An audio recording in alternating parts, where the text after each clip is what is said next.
নমো ভগবতে বাসুদেবায়। জয় শ্রীকৃষ্ণ। রাধে রাধে। নমস্কার সকল দর্শক এবং শ্রোতা বন্ধুদের রিমিস ভার্সন এই চ্যানেলের পক্ষ থেকে সকলকে সুস্বাগতম। আশা করছি কৃষ্ণ কৃপায় আপনারা সকলেই ভালো আছেন, সুস্থ আছেন। আজ বাংলার 23শে জ্যৈষ্ঠ 1432 বঙ্গাব্দ এবং ইংরাজির 7ই জুন 2025 শনিবার। আজকের দিনে সুসম্পন্ন হচ্ছে জ্যৈষ্ঠ মাসের শুক্লপক্ষের একাদশী নির্জলা ও পাণ্ডব একাদশী।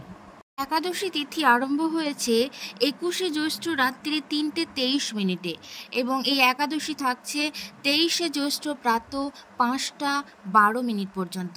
উদয়া তিথি অনুযায়ী 23শে জ্যৈষ্ঠ ইংরাজির 7ই জুন 2025 শনিবার অর্থাৎ আজকের দিনে সুসম্পন্ন হচ্ছে নির্জলা ও পাণ্ডব একাদশী। নির্জলা শব্দের অর্থ হলো জল ছাড়া, তাই ভক্তরা এই দিনে উপবাস করেন এবং কেবল খাবার নয়, যে কোনো ধরনের জলও ত্যাগ করেন।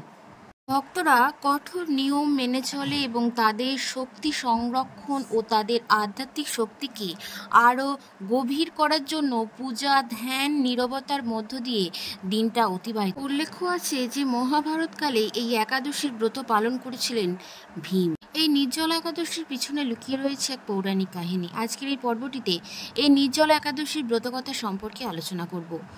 ভীমসেন ব্যাসকে বললেন যে পিতামহ, ভ্রাতা যুধিষ্ঠির, মাতা কুন্তী, দ্রৌপদী, অর্জুন, নকুল এবং সহদেব সহ সকলেই একাদশীর ব্রত করতে বলেন, কিন্তু আমি তাদের বলি আমি ভগবানের শক্তি পূজা করতে পারি, দান দিতে পারি, কিন্তু না খেয়ে থাকতে পারি না। তখন ব্যাসদেব উত্তরে বলেন যে হে ভীমসেন, তুমি যদি নরককে খারাপ ও স্বর্গকে ভালো মনে করো, তাহলে প্রতি মাসে 2টি একাদশীতে অন্ন খেও না।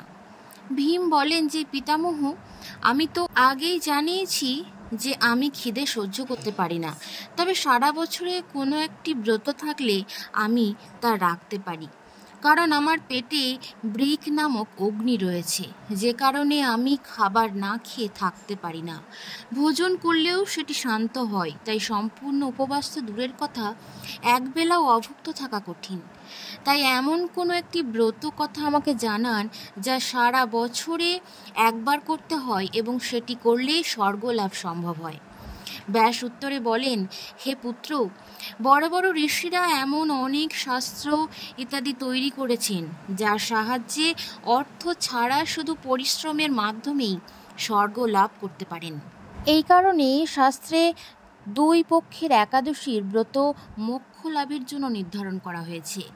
ব্যাসের কথা শুনে ভীমসেন নরকে যাওয়ার কথা শুনে ভয়ভীত হয়ে যান এবং বলেন যে আমি এবার কি করব? মাসে 2টি উপবাস তো আমি করতে পারবো না, তবে বছরে একটি উপবাস করার চেষ্টা করতে পারি। বছরে একদিন উপবাস করলে যদি মুক্তি পাই, তাহলে এমন কোনো উপবাসের কথা আমাকে জানান।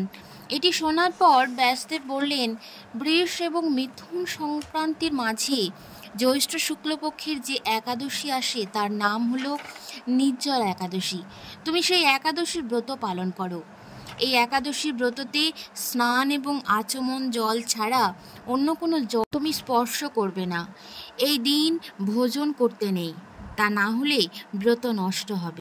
ব্যাসদেব আরও বলেন যে ভীমসেন, স্বয়ং ভগবান আমাকে সম্পর্কে জানিয়েছেন এই একাদশীর পূর্ণ সমস্ত তীর্থ ও দানের চেয়ে অধিক। শুধুমাত্র একদিন নির্জলা থেকে পাপ থেকে মুক্তি লাভ করা যায়। যে ব্যক্তি এই নির্জলা একাদশীর ব্রত পালন করে তার মৃত্যুর সময় যমরাজ এসে তাকে ঘিরে ধরে না, বরং ভগবানের পার্ষদরা তাকে পুষ্পক বিমানে বসিয়ে স্বর্গে নিয়ে যান। অতএব সংসারে নির্জলা একাদশী সর্বশ্রেষ্ঠ একাদশী, তাই যত্ন সহকারে এই একাদশীর ব্রত পালন করা উচিত। ওই দিন ওং নমো ভগবতে বাসুদেবায় এই মন্ত্রটি উচ্চারণ করা এবং গোদান করা উচিত। এইভাবে ব্যাসের আজ্ঞানুসারে ভীমসেন এই ব্রত পালন করেন। তাই এই একাদশীকে ভীমসেন একাদশী বা পাণ্ডব একাদশী বলা হয়। নির্জলা ব্রত করার আগে ভগবানের কাছে প্রার্থনা করতে হবে যে হে ভগবান, আজ আমি নির্জলা ব্রত করছি, দ্বিতীয় দিন অন্ন গ্রহণ করব। আমি শ্রদ্ধা সহকারে এই ব্রত করব। অতএব আপনার দয়ায় আমার সমস্ত পাপ নষ্ট হয়ে যাক।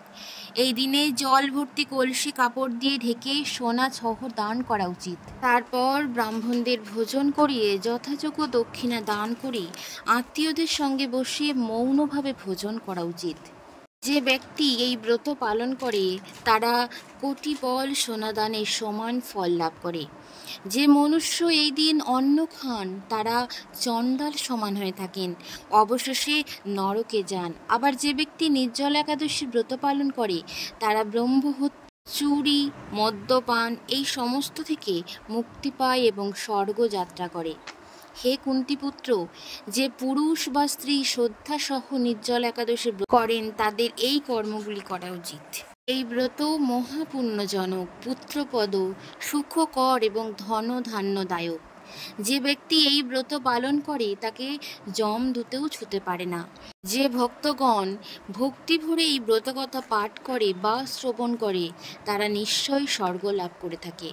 শাস্ত্রমতে এই একাদশী সর্বাধিক প্রভাবশালী, তাই আপনি আজকের দিনে এই একাদশী পালন করুন এবং অন্যকে পালনে সহযোগিতা করুন। এবং আজ এই নির্জল একাদশীর দিন পুজোর শেষে আরতি করে অবশ্যই একটিবার হলেও এই নির্জল একাদশীর ব্রতকথা পাঠ করবেন।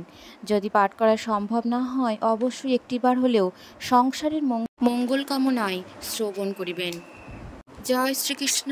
রাধে রাধে। ভালো থাকবেন সকলেই। আবারও দেখা হচ্ছে আপনাদের সাথে নতুন কোনো পর্ব নিয়ে। ধন্যবাদ সকলকেই।